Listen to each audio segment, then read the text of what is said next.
Good morning বন্ধুরা, কেমন আছো তোমরা? আশা করছি ভালো আছো, সুস্থ আছো। চুমকি হাজরা ব্লগ চ্যানেলে তোমাদের সবাইকে স্বাগত। তোমাদের ভালোবাসা আশীর্বাদে আমিও ভালো আছি। আর আমার পুরো ভিডিওটা দেখার অনুরোধ রইল তোমাদের কাছে। যদি ভালো লাগে পাশে থেকে সাপোর্ট করো, অবশ্যই চ্যানেলটা সাবস্ক্রাইব করে দিও। আর আমার সকাল সকাল অনেকটা সকাল উঠে পড়েছিলাম, দোরে জল দিয়ে চা করে ওকে দিলাম চা খেতে, দিয়ে খেয়ে কাজ চলে গেছে।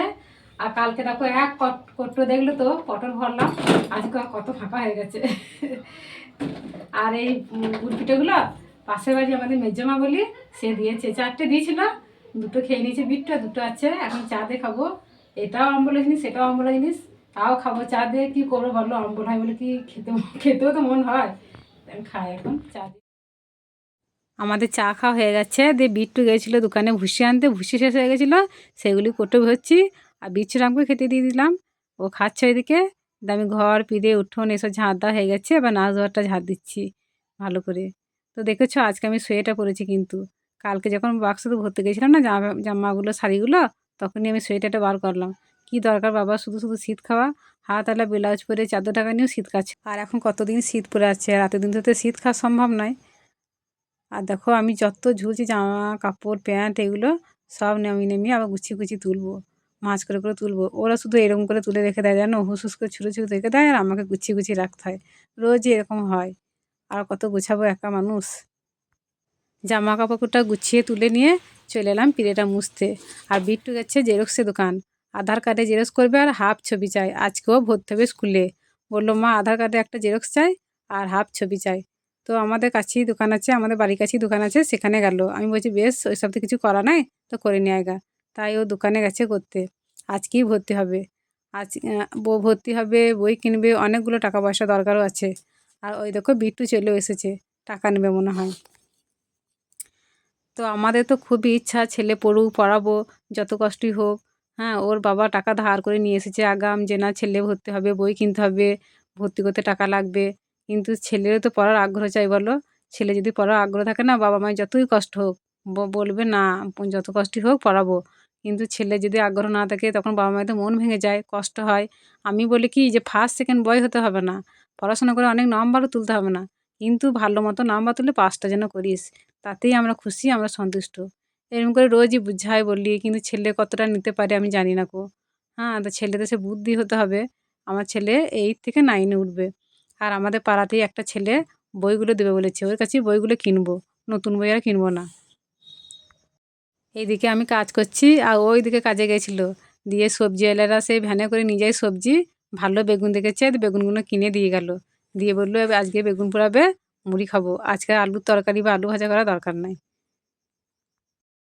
বাড়ির সব কাজকর্ম সেরে আমি গিয়েছিলাম কিস্তি দিতে, দিয়ে এখন ডায়েরিতে লিখে রেখে দিচ্ছি ডেটটা, পরে যেন ভুল না হয়ে যায় বা মনে থাকবে না, এমন যেন ব্যাপারটা না হয়। আবার গ্রুপের মেয়েদের সঙ্গে যেন কোনো ঝামেলাও না হয়, সেই জন্য আমি প্রত্যেকবার কিস্তি দিই আর খাতায় লিখে রেখে দিই। আর এই কিস্তি আসে যখন, আর প্রাইভেটে মাইনে যখন আসে টাইমটা, তখন খুব টেনশন হয়, মনে হয় কী করে দেবো, কী করে শোধ করবো।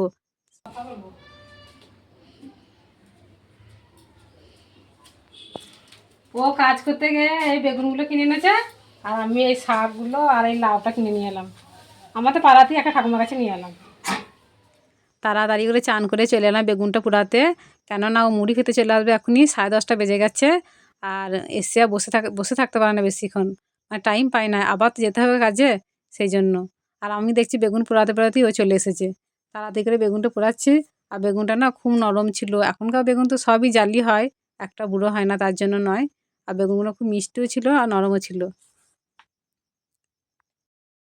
বেগুনটা আমার পুরানো হয়ে গেছে, দিয়ে কাঁচা লঙ্কা পেঁয়াজ কুচিয়েছি, এবার বেগুনটাকে ভালো মতো মাখবো, দিয়ে এই যে মুড়ি মারা হয়ে গেছে, মুড়ি দিয়ে খাবো। আর বিট্টু মুড়ি খেয়ে স্কুলে চলে গেছে, কালকেকার তরকারি ছিল, আর দোকান থেকে চানাচুর নিয়ে এসেছিলো, খেয়ে ওই খেয়েই চলে গেছে স্কুলে। আর আমরা একটা বেগুন ভালোই খাওয়াবে দুজনা। আমাদের মুড়ি খাওয়া হয়ে গেছে, দিয়ে বাসনগুলো কলতলায় নামিয়ে রেখে দিয়েছি, আর ও চলে গেছে কাজে। দিয়ে আমি রোদে বসে বসে এই সবজিগুলো কেটে নিচ্ছি, তখন যে শাক লাউ নিয়ে এলাম না, সব নামিয়েছি হয় দেখো। আর ওকে বললাম হাত বাড়িয়ে 2টো পুঁই মিটুরি পেরে দাও, দিয়ে একসঙ্গে সবাইকে মুসুরি ডাল দিয়ে রান্না করব। তরকারিটা বেশ মানে মাখো মাখো করে 5 রকম তরকারিটা করব। তাই পেরে দিয়ে গেছে, দিয়ে আমার সবজিগুলো সব কাটা হয়ে গেছে, এবার আমি ধুয়ে নিচ্ছি। ওইদিকে আমার ভাতটা হব হব হয়ে গেছে, নামিয়ে নেবো, সেই জন্য আগে সবজিটা কড়াইয়ে রেখে দিচ্ছি, দিয়ে চাপিয়ে দিয়ে ভাতের ফ্যানটা ঝরিয়ে নেবো। এরকম আমার সবজিটা সেদ্ধ হয়ে গেছে, এবার নামিয়ে নিচ্ছি। আর ওইদিকে বিট্টু চলেছে স্কুল থেকে। আজকে তো ক্লাস হয় নাই, শুধু ভর্তি হয়েছে। আর স্কুল থেকে দুটো বইও দিয়েছে, সেই কথাটাই বলছিল আমাকে। আর বাকি বইগুলো তো এবার কিনতে হবে। তো সবজিটা আমার সেদ্ধ হয়ে গেছে, মশলাপাতি আর কিছু দেবো না কো। ও রসুন আর শুকনো লঙ্কা তেল দিয়ে ফোড়ন দিয়ে দেবো।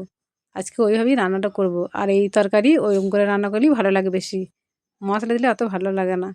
আর এরকম আমি কড়াইয়ে দিয়ে দিচ্ছি রসুন আর শুকনো লঙ্কা। আর জানো তো বিচ্ছুরাম খুব লুকোচুরি খেলা শিখে গেছে, আমরা ওকে রোজ রোজ খুঁজতে হচ্ছে খালি। আমার রান্না হয়ে গেছে, দিয়ে আমরা বসে আছি। আর এটা হচ্ছে আমার কাকা শ্বশুরের মেয়ে, আমার ননদ হয়। দিয়ে আমাদের বাড়িতে বসে বসে রোদে বসে বসে কাঁথা সেলাই করছে। আর জমিয়ে সব গল্প করছি, সংসারের কত গল্প হয় বলো তো মেয়েদের, সেই সব কথা হচ্ছিল। আমার রান্না হয়ে গেল।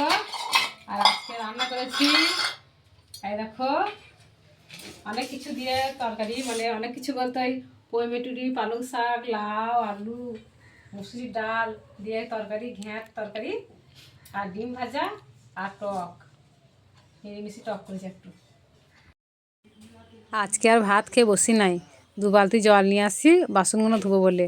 অনেকগুলো বাসন কড়াই কলতলায় জড়ো হয়ে আছে, নামিয়ে রেখে দিলাম। তারপরে জামা প্যান্ট যেগুলো ছিল সেইগুলোকে গুছিয়ে তুলে নিচ্ছি, নাহলে আবার কালিয়ে যাবে জানো তো। দিয়ে ওই জন্য তুলে নিয়ে তারপরে বাসনগুলো মাজবো, তবে ঝাঁট পা দেবো। বাবা এতক্ষণ একটু বিশ্রাম পেলাম, সারাদিন পর পর কাজ লেগেই যাচ্ছে, একের পর এক কাজ। দিয়ে সব কাজকর্ম সেরে এই একটু মানে বিশ্রামের পালা করেছে, একটু বাদ দিয়ে যাই, দেখি কারোর সঙ্গে একটু গল্প গুজব করি। তারপর আবার সন্ধ্যে দেওয়ার টাইম হয়ে যাবে, সন্ধ্যে দেবো। তারপর থেকে অত কাজে চাপাচাপি নেই, কাজ নেই। সারাদিনটা মানে নাকে নল ছেঁচে যায় যাকে বলে, এত কাজ, কাজ শেষ হতে চায় না। ছোটো দিনে বেলা পড়েছে তো, একটা পর একটা কাজ হয়েই যায়, শেষ আর হয় না। দেখি গাই একটু বসি গাই, দেখি কারোর সঙ্গে গল্প গুজব করি গাই। ছেলে আমার সারা বিকাল খুব খেটে খুটে পরিশ্রম করে এলো গো, ভালো করে একটু খেতে দিই, তো আজ করে কি দিয়েছি দেখো, কাঁচা লঙ্কা, কাঁচা পেঁয়াজ আর সরষের তেল দিয়ে মুড়ি, আর লাগবো তো সাথে জল। তোমরাই বলো বন্ধুরা, এই সাই ক্রিকেট খেলেছে, দোল ছাও লাফালাফি এইসব করেছে, তাহলে পরিশ্রম নয়, কষ্ট নয়, কাজ বলে না এটাকে। আহারে খাও খাও, ভালো করে খাও, সোনা ছেলে আমার, খাও, মুখটা তুলবে না। একবার 2বার দোকান বললেই ব্যাস হাঁপিয়ে যায়। তো বন্ধুরা ভিডিওটা আজকে এই পর্যন্তই, দেখা হচ্ছে আগামী পর্বে। সবাই সুস্থ থাকো, ভালো থাকো, সবাইকে টাটা।